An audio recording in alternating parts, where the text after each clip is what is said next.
Hi friends, ಎಲ್ಲರಿಗೂ ನಮಸ್ಕಾರ. ಇವತ್ತಿನ ವಿಡಿಯೋದಲ್ಲಿ ನಾನು ಏನಂದರೆ ಇದು ಸ್ಯಾರಿ ಬಂದು ಯೆಲ್ಲೋ ಕಲರ್ ಇದೆ, ಒಂಥರ ಗೋಲ್ಡ್ ಕಲರು. ಇದು ಬ್ಲೌಸ್ ಪೀಸ್ ಬಂದು ಸ್ಕೈ ಬ್ಲೂ ಕಲರ್ ಇದೆ. ಇದು ತುಂಬ ಸಕ್ಕತ್ತಾಗಿ ಬಂದಿದೆ ಇದು ಡಿಸೈನು. ಯಾವ ಥರ ಅಂತ ಅಂದರೆ ಈ ಥರ ಶೇಪ್ಗೆ ನಾನು ಯಾವ ರೀತಿಯಾಗಿ ಫಿನಿಶಿಂಗ್ ಕೊಡ್ತಾಯಿದ್ದೀನಿ ಅಂತ ನೋಡ್ಕೊಳ್ಳಿ. ಯಾಕಂದರೆ ಈ ಥರ ಕಾರ್ನರ್ ಶೇಪ್ಗೆ ಶೇಪ್ ಕೊಡೋದು ತುಂಬಾ ಇಂಪಾರ್ಟೆಂಟ್ ಆಗುತ್ತೆ. ಯಾಕಂದರೆ ಏನಪ್ಪ ಇದು ನೀವು ಅದು ಫಿನಿಶಿಂಗ್ ಅನ್ನೋದು ಬರೋದಿಲ್ಲ ನಿಮಗೆ. ಯಾಕಂದರೆ ಒಬ್ಬೊಬ್ಬರಿಗೆ ಈ ಥರ ಪ್ರಾಬ್ಲಮ್ ಆಗ್ತಾ ಇರುತ್ತೆ, ಫಿನಿಶಿಂಗ್ ಅನ್ನೋದು ಬರ್ತಾ ಇರಲ್ಲ. ಆ ಥರ ಕಾರ್ನರ್ಸಲ್ಲಿ ಈ ಥರ ಜರಿ ಥ್ರೆಡ್ಡಲ್ಲಿ ಫಿಲ್ಲಿಂಗ್ ಅನ್ನೋದನ್ನ ಕೊಟ್ಬಿಡ್ತೀರಾ. ಬಟ್ ಆದರೆ ಬಾಲ್ ಚೈನು ಮತ್ತು ಸ್ಟೋನ್ ಚೈನ್ ಕೂರಿಸಿದಾಗ ಫಿನಿಶಿಂಗ್ ಅನ್ನೋದನ್ನ ಕೊಡೋಕ್ಕೆ ತುಂಬ ಕಷ್ಟ ಆಗುತ್ತೆ. ಆವಾಗ ನಾವು ಯಾವ ರೀತಿಯಾಗಿ ವರ್ಕ್ ಹಾಕಬೇಕು ಅನ್ನೋದನ್ನ ನಾನು ಈ ವಿಡಿಯೋದಲ್ಲಿ ತೋರಿಸ್ತಾ ಇದ್ದೀನಿ. ಮತ್ತು ಬಾಲ್ ಚೈನು ಮತ್ತು ಸ್ಟೋನ್ ಚೈನ ಯಾವ ರೀತಿಯಾಗಿ ಸ್ಟಿಚ್ ಮಾಡ್ತಾ ಇದ್ದೀನಿ, ಅದು ಮೂರು ಇಟ್ಕೊಂಡು ಒಂದೇ ಸರಿಗೆ ಸ್ಟಿಚ್ ಮಾಡೋರಿದ್ದಾರೆ. ಸಿಂಗಲ್ ಬಾಲ್ ಚೈನ್ ಒಂದು ಸರಿ, ಸ್ಟೋನ್ ಚೈನ್ ಒಂದು ಸರಿ, ಮತ್ತು ಬಾಲ್ ಚೈನ್ ಒಂದು ಸರಿ, ಆ ಥರ ಸ್ಟಿಚ್ ಮಾಡೋರು ಇದ್ದಾರೆ. ಆ ಥರ ಸ್ಟಿಚ್ ಮಾಡೋಕ್ಕೆ ತುಂಬ ಕಷ್ಟಪಡ್ತಾ ಇರ್ತಾರೆ. ಏನು ಸಿಂಗಲ್ ಲೈನು ಫಸ್ಟು ಬಾಲ್ ಚೈನ್ನ ಸ್ಟಿಚ್ ಮಾಡಾದ್ಮೇಲೆ ಪಕ್ಕದಲ್ಲಿ ಸ್ಟೋನ್ ಚೈನ್ನ ಸ್ಟಿಚ್ ಮಾಡಿ ಅದ್ರ ಪಕ್ಕದಲ್ಲಿ ಬಾಲ್ ಚೈನ್ನ ಸ್ಟಿಚ್ ಮಾಡೋಕ್ಕೆ ತುಂಬ ಕಷ್ಟಪಡ್ತಾ ಇರ್ತಾರೆ. ಆ ಥರ ಯಾಕಂದರೆ ಪದೇ ಪದೇ ನೀಡಲ್ ಕಟ್ ಆಗೋ ಚಾನ್ಸಸ್ ತುಂಬ ಇರುತ್ತೆ. ಇಲ್ಲ stone chain ball chain cut ಆಗೋ ಚಾನ್ಸಸ್ಸೇ ತುಂಬ ಇರುತ್ತೆ.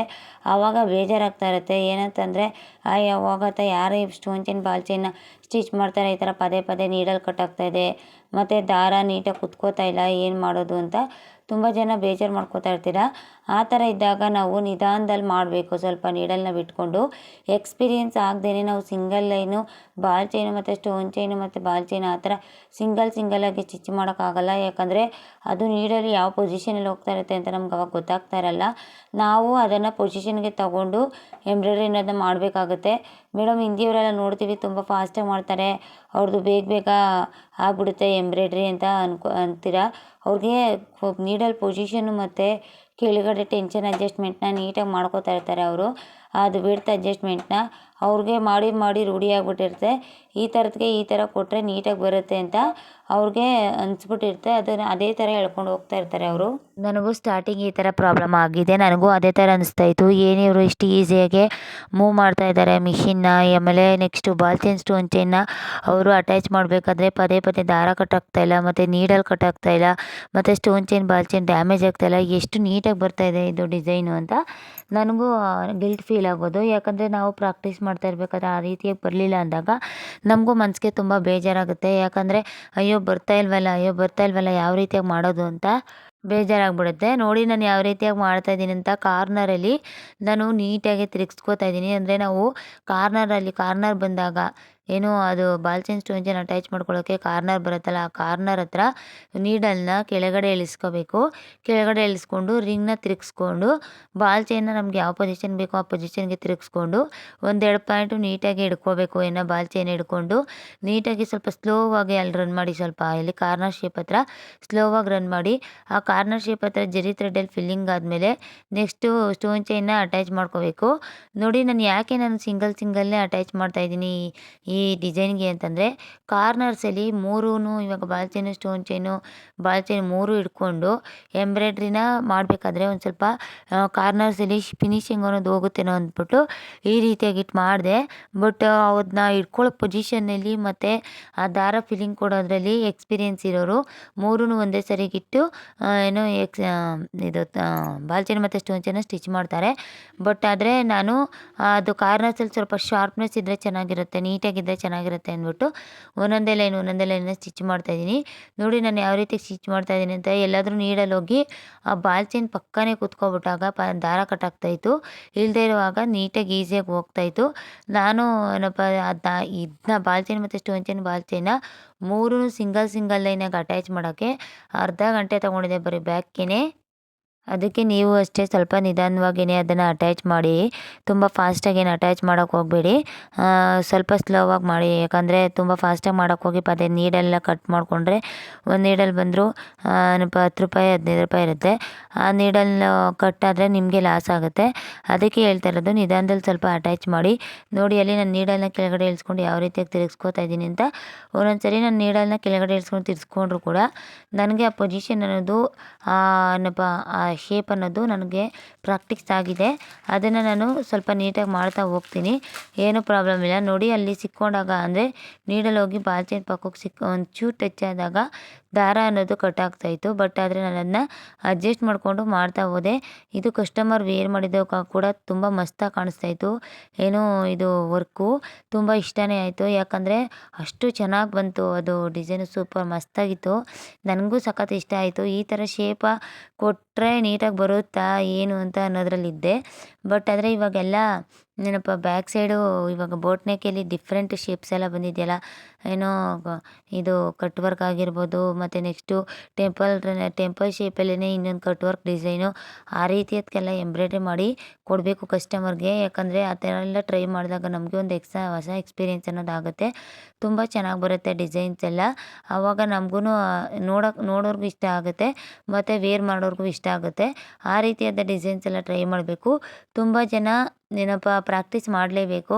ಪೇಪರ್ ಕ್ಯಾನ್ವಾಸ್ನ ಯೂಸ್ ಮಾಡಿ ಈ ಥರ ಶೇಪ್ಸ್ನೆಲ್ಲ ಏನಪ್ಪ ಡ್ರಾ ಮಾಡ್ಕೊಳ್ಳಿ.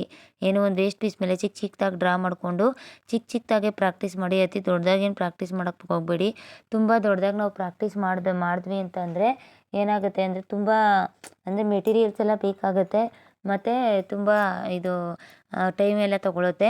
ಅಷ್ಟು ದೊಡ್ಡದಾಗೆಲ್ಲ ಡ್ರಾ ಮಾಡ್ಕೊಂಡು ಎಂಬ್ರಾಯ್ಡ್ರಿ ಮಾಡೋ ಬದಲು ಚಿಕ್ಕದಾಗಿ ಎಂಬ್ರಾಯ್ಡ್ರಿ ಹಾಗೆ ಡ್ರಾ ಮಾಡಿಕೊಂಡು ಎಂಬ್ರಾಯ್ಡ್ರಿ ಮಾಡಿ. ಆವಾಗ ನಿಮಗೆ ಮೆಟೀರಿಯಲು ಸೇವ್ ಆಗುತ್ತೆ, ಕಲ್ತಂಗೂ ಆಗುತ್ತೆ, ಪ್ರಾಕ್ಟೀಸ್ ಆದಂಗೂ ಆಗುತ್ತೆ.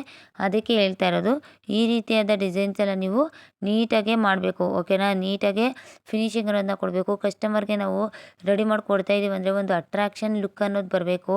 ಅಟ್ರಾಕ್ಷನ್ ಲುಕ್ ಅನ್ನೋದು ಬರಲಿಲ್ಲ ಅಂತಂದಾಗ ಅವರು ಕಸ್ಟಮರು ಇಷ್ಟಪಡಲ್ಲ. ಯಾಕಂದರೆ ಅವ್ರಿಗೆ ಒಂದು ಅಟ್ರಾಕ್ಷನ್ ಲುಕ್ ಅನ್ನೋದಿಲ್ಲ ಅಂತಂದರೆ ನೆಕ್ಸ್ಟ್ ಟೈಮ್ ಕೊಡಲ್ಲ ಅವರು.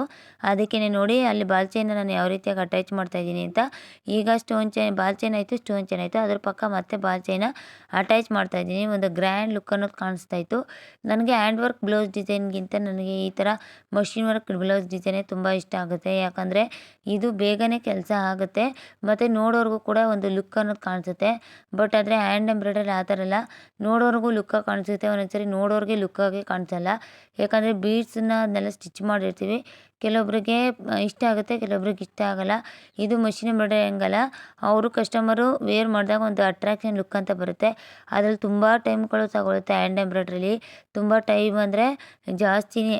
ಒಂದು ಬೀಡ್ ಲೈನ್ ಸ್ಟಿಚ್ ಮಾಡೋಕ್ಕೆ 1 ಅವರು, 3/4 ಅವರು, ಎಕ್ಸ್ಪೀರಿಯೆನ್ಸ್ ಆಗಿದ್ದರೆ 1/2 ಅವರು, ಆ ಥರ ಆಗುತ್ತೆ.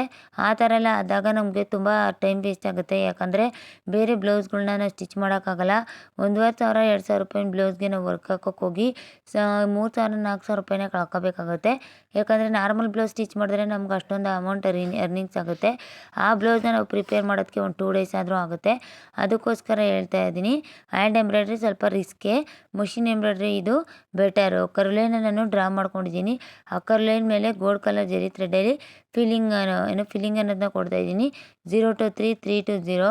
ಆಮೇಲೆ ಮಧ್ಯೆ ಫ್ಲವರು ಮತ್ತು ಲೀಫ್ನ ಫಿಲ್ಲಿಂಗ್ ಕೊಡ್ತೀನಿ. ತುಂಬ ಚೆನ್ನಾಗಿ ಬಂತು ಇದು ಡಿಸೈನು, ಸಖತ್ ಮಸ್ತಾಗಿ ಕಾಣಿಸ್ತಿದೆ. ಆ ಜರಿ ಥ್ರೆಡ್ಡಲ್ಲಿ ಗೋಲ್ಡ್ ಕಲರ್ ಜರಿ ಥ್ರೆಡ್ಡಲ್ಲಿ ನಾವು ಫಿಲ್ಲಿಂಗ್ ಕೊಟ್ಟಿರೋತಾವು, ಅಂದರೆ ಗೋಲ್ಡ್ ಕಲರ್ ಜರಿ ಥ್ರೆಡ್ಡಲ್ಲಿ ಕರ್ವ್ ಲೈನ್ನ ಡ್ರಾ ಮಾಡಿರೋದ್ರತ್ತ ಸಮೋಸ ಸ್ಟಿಚ್ನ ನಾನು ಆಮೇಲೆ ಫಿಲ್ಲಿಂಗ್ ಕೊಡ್ತೀನಿ. ಅದು ಸಮೋಸ ಸ್ಟಿಚ್ನ ಫಿಲ್ಲಿಂಗ್ ಕೊಟ್ಟಾಗ ಇನ್ನೂ ಹೆವಿ ಲುಕ್ ಬರುತ್ತೆ ಅದು ಡಿಸೈನು. ನನಗೆ ಸಖತ್ ಇಷ್ಟ ಆಯಿತು. ಒಂಥರ ಡಿಫ್ರೆಂಟ್ ಕಲರ್ ಕಾಂಬಿನೇಷನಲ್ಲಿ, ಡಿಫ್ರೆಂಟ್ ಶೇಪ್ಸಲ್ಲಿ ಥ್ರೆಡ್ ಫಿಲ್ಲಿಂಗ್ ಕೊಟ್ಟಿರೋದು, ಮತ್ತು ಡಿಫ್ರೆಂಟ್ ಶೇಪ್ಸ್ ಆಫ್ ಏನಪ್ಪ ಇದು ಡಿಫ್ರೆಂಟ್ ಥ್ರೆಡ್ಡಲ್ಲಿ ಫಿಲ್ಲಿಂಗ್ನ ಮಾಡಿರೋದು, ಮತ್ತು ಬಾಲ್ ಚೈನ್ ಸ್ಟೋನ್ ಚೈನ್ ಎಲ್ಲ ಅಟ್ಯಾಚ್ ಮಾಡಿರೋ ರೀತಿಯಾಗಿರ್ಬೋದು, ಅದನ್ನೆಲ್ಲ ಡಿಫ್ರೆಂಟಾಗೆ ಮಾಡಿದ್ದೀವಿ. ತುಂಬ ಚೆನ್ನಾಗಿ ಅಂತು. ನೋಡಿ ಅಲ್ಲಿ ಗೋಲ್ಡ್ ಕಲರ್ದು ನಿಮಗೆ ಎಕ್ಸ್ಟ್ರಾ ಬಟ್ಟೆ ಕಾಣಿಸ್ತಾ ಇರ್ಬೋದು. ಆ ಎಕ್ಸ್ಟ್ರಾ ಬಟ್ಟೆ ಕಾಂಬಿನೇಷನಲ್ಲಿ ನಾನು ಥ್ರೆಡ್ ಫಿಲ್ಲಿಂಗ್ ಅನ್ನೋದನ್ನ ಕೊಟ್ಟಿದ್ದೀನಿ. ಆ ಎಕ್ಸ್ಟ್ರಾ ಬಟ್ಟೆ ಕಾಂಬಿನೇಷನ್ ಕೊಟ್ಟರೆ ಚೆನ್ನಾಗಿರುತ್ತೆ. ಮತ್ತು ಮಧ್ಯೆ ನಾನು ಸ್ಕೈ ಬ್ಲೂ ಕಲರ್ ಈ ಬ್ಲೌಸ್ ಕಲರಲ್ಲಿ ಏನಪ್ಪ ಫಿಲ್ಲಿಂಗ್ ಅನ್ನೋದನ್ನ ಕೊಟ್ಟಿದ್ದೀನಿ. ಇದು ಮಷಿನ್ ಎಂಬ್ರಾಯ್ಡ್ರಿಲಿ ಏನೂ ಇರಲ್ಲ, ಡ್ರಾ ಆನ್ ಮಾಡ್ಕೋಬೇಕು, ಮಿಷಿನನ್ನು ಕಂಟ್ರೋಲ್ ಮಾಡ್ಕೊಬೇಕು. ನಾವು ಯಾವ ರೀತಿಯಾಗಿ ಫಿಲ್ಲಿಂಗ್ ಮಾಡ್ತಾ ಹೋಗ್ತೀವೋ ಡಿಸೈನ್ನ, ಆ ರೀತಿಯಾಗಿ ನಮಗೆ ಎಂಬ್ರಾಯ್ಡ್ರಿ ಅನ್ನೋದು ಫಿನಿಶಿಂಗ್ ಕಾಣಿಸುತ್ತೆ. ನೋಡಿ ಸಮೋಸ ಸ್ಟಿಚ್ನ ನಾನು ಯಾವ ರೀತಿಯಾಗಿ ಡ್ರಾ ಮಾಡ್ತಾಯಿದ್ದೀನಿ ಅಂತ. ಆಮೇಲೆ ನೆಕ್ಸ್ಟು ಸಮೋಸ ಸ್ಟಿಚ್ ಇನ್ನೂ ಫಿಲ್ ಮಾಡಿಲ್ಲ ಅನ್ಕೋತೀನಿ, ಇಲ್ಲ ಫಿಲ್ ಮಾಡಿಲ್ಲ ಇನ್ನು.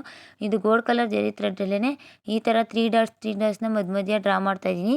ಮೇಡಮ್ 3 ಡಾಟ್ಸ್ನ ಮಧ್ಯೆ ಡ್ರಾ ಮಾಡಾದ್ಮೇಲೆ ನೆಕ್ಸ್ಟ್ ಏನು ಮಾಡ್ತೀರಾ ಅಂತ ಅನ್ಕೋಬೋದು. ನೆಕ್ಸ್ಟು ಒಂಥರ ರೌಂಡ್ ಶೇಪ್ ಲೀಫ್ನ ಡ್ರಾ ಕೊಡ್ತಾಯಿದ್ದೀನಿ. ಅದು ತುಂಬ ಚೆನ್ನಾಗಿ ಬಂತು. ನಾನು ಗೋಲ್ಡ್ ಕಲರ್ ಜರಿ ಥ್ರೆಡ್ ಹೆಂಗಿದ್ರು ಹಾಕ್ಕೊಂಡಿದ್ದೀನಲ್ಲ, ಮಧ್ಯ 3 3 ಬಾಲ್ಸ್ನ ಡ್ರಾ ಮಾಡಿಬಿಡೋಣ ಅಂತ ಅನಿಸ್ತು. ಆಮೇಲೆ ನೆಕ್ಸ್ಟು ನೋಡಿ ಅದು ರೌಂಡ್ ಲೀಫ್ನ ಡ್ರಾ ಮಾಡ್ತಾಯಿದ್ದೀನಿ. ಆ ರೌಂಡ್ ಲೀಫ್ನ ನಾನು ಗೋಲ್ಡ್ ಕಲರ್ ಸಿಲ್ಕ್ ಥ್ರೆಡಲ್ಲಿ ಡ್ರಾ ಮಾಡ್ತಾಯಿದ್ದೀನಿ. ಯೆಲ್ಲೋ ಕಲರು ಅಂದರೆ ಆ ಸ್ಯಾರಿಗೆ ಮ್ಯಾಚ್ ಆಗೋ ಥರ ಕಲರಲ್ಲಿ ಅದನ್ನು ಡ್ರಾ ಮಾಡ್ತಾಯಿದ್ದೀನಿ. ನೆಕ್ಸ್ಟು ಅದು ಯೆಲ್ಲೋ ಕಲರಲ್ಲಿ ನಾನು ಡ್ರಾ ಮಾಡಾದ್ಮೇಲೆ ಲೀಫ್ನ ಅದ್ರ ಮಧ್ಯೆ ಸ್ವಲ್ಪ ಗ್ಯಾಪ್ ಕೊಡ್ತಾಯಿದ್ದೀನಿ. ಅದ್ರ ಮಧ್ಯೆ ಗ್ಯಾಪ್ ಕೊಡ್ತಾವು ಈ ಬ್ಲೌಸ್ ಕಲರಲ್ಲಿ ಫಿಲ್ಲಿಂಗ್ ಅನ್ನೋದನ್ನ ಕೊಟ್ಟು ಅದ್ರ ಸುತ್ತ ನೀಟಾಗಿ ಒಂದು 2 ನಂಬರಲ್ಲಿ ಸಿಲ್ಕ್ ಥ್ರೆಡಲ್ಲಿ ಫಿಲ್ಲಿಂಗ್ ಅನ್ನೋದನ್ನ ಕೊಟ್ಟರೆ ತುಂಬ ಹೆವಿ ಲುಕ್ ಕಾಣಿಸುತ್ತೆ. ಸಖತ್ ಮಸ್ತಾಗಿದೆ. ನಾನು ಯಾವ ರೀತಿ ಬರುತ್ತೋ ಡಿಸೈನು ಗೊತ್ತಿಲ್ವಲ್ಲ, ಈ ರೀತಿ ಎಲ್ಲ ಒಂದೇ ಕಲರ್ನ ಯೂಸ್ ಮಾಡ್ತಾಯಿದ್ದೀನಿ. ಯಾವ ರೀತಿ ಬರುತ್ತೋ ಅಂದ್ಕೊಂಡಿದ್ದೆ, ತುಂಬ ಚೆನ್ನಾಗಿ ಬಂತು, ಏನು ಪ್ರಾಬ್ಲಮ್ ಇಲ್ಲ. ನಂದು ಫೋನು ತುಂಬ ಸ್ಟೋರೇಜ್ ಆಗಿಬಿಟ್ಟಿತ್ತು ಈ ಟೈಮಲ್ಲಿ, ಅದಕ್ಕೋಸ್ಕರ ನಾನು ಫುಲ್ ವೀಡಿಯೋ ಮಾಡೋಕ್ಕಾಗಿಲ್ಲ. ಅರ್ಧಂಬರ್ಧ ಅಂದರೆ ಅರ್ಧಕ್ಕೆ ಮಾಡಿಬಿಟ್ಟು ನೆಕ್ ಡಿಸೈನ ಇನ್ನರ್ಧ ವೀಡಿಯೋ ಮಾಡಿಲ್ಲ ನಾನು, ಯಾಕಂದರೆ ಸ್ಟೋರೇಜ್ ಫುಲ್ ಅಂತ ಬರ್ತಾ ಇರೋದ್ರಿಂದ ನಾನು ಇನ್ನೂ ವೀಡಿಯೋ ಮಾಡ್ತಾ ಹೋದರೆ ಇದನ್ನ ಫಿನಿಶಿಂಗ್ ಮಾಡಿ ಫುಲ್ ವೀಡಿಯೋನ ನಾನು ಅಪ್ಲೋಡ್ ಮಾಡೋಕ್ಕಾಗಲ್ಲ. ಅದಕ್ಕೋಸ್ಕರ ನಾನು ಒಂದು ಅರ್ಧ ಲೈನ್ ತೋರಿಸಾದ್ಮೇಲೆ ನೆಕ್ಸ್ಟ್ ನಾನು ಕ್ಯಾಮ್ರಾ ಆಫ್ ಮಾಡಿ ಫುಲ್ ಲೈನ್ನ ಮಾಡ್ತಾಯಿದ್ದೆ. ನೋಡಿ ಮಾಡಾಯಿತು ಫುಲ್ ಲೈನು. ಈಗ ಆ ಬ್ಲೌಸ್ ಕಲರಲ್ಲಿ ನಾನು ಫಿಲ್ಲಿಂಗ್ ಅನ್ನೋದನ್ನ ಕೊಡ್ತಾಯಿದ್ದೀನಿ.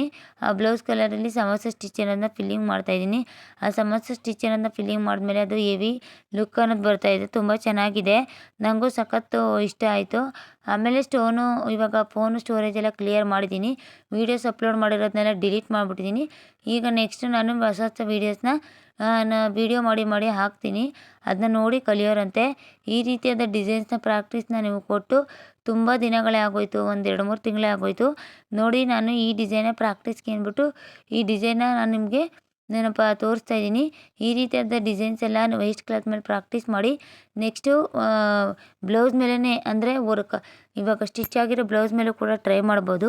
ಇದೇ ಡಿಸೈನೇ ರೌಂಡ್ ಶೇಪ್ ಡಿಫ್ರೆಂಟ್ ಶೇಪ್ಸಲ್ಲಿ ನಾವು ಟ್ರೈ ಮಾಡ್ಬೋದು. ನೋಡಿ ಎಷ್ಟು ಚೆನ್ನಾಗಿ ಬಂತು ಡಿಸೈನು. ಸ್ಲೀವ್ ಡಿಸೈನ್ ಮಾಡೋಕ್ಕಾಗಿಲ್ಲ, ಯಾಕಂದರೆ ವೀಡಿಯೋ ಸ್ಟೋರೇಜ್ ಫುಲ್ ಅಂತ ಗೊತ್ತಾಯಿತು.